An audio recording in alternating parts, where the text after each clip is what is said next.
This is the Civil War.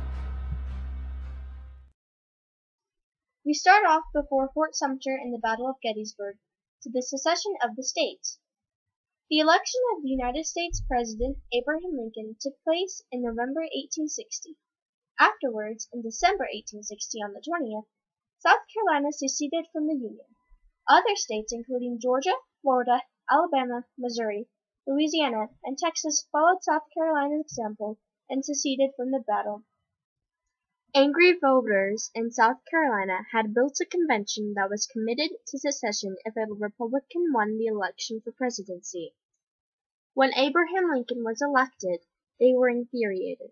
There was no doubt that they would secede. However, the election of Abraham was only the tip of the iceberg.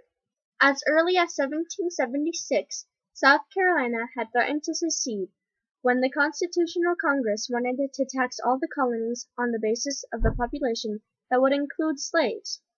It was a matter of time before South Carolina seceded because the seed for secession had always been there since the Revolutionary War.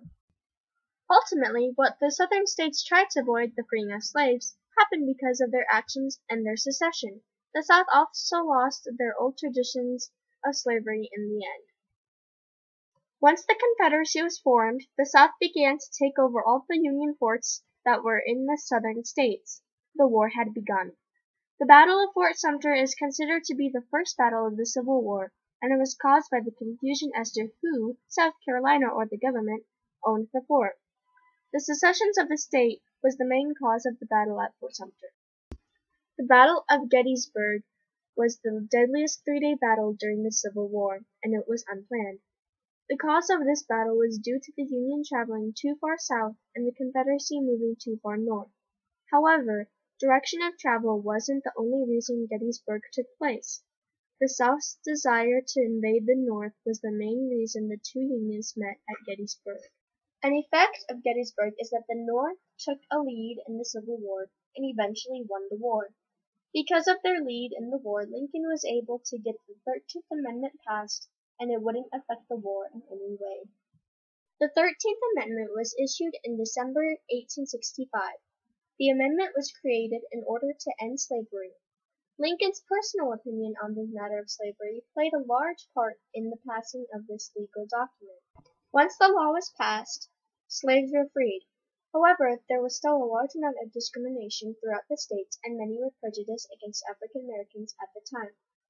Over time, discrimination faded, and all people were granted equal rights and equal opportunity. The 14th Amendment was one of the Reconstruction Amendments after the Civil War. The amendment was passed on June 13, 1866. Since the war was finished and slaves were freed, the African American race had to become a part of society. The cause of the 14th Amendment was to create equal citizenship for the recently freed slaves.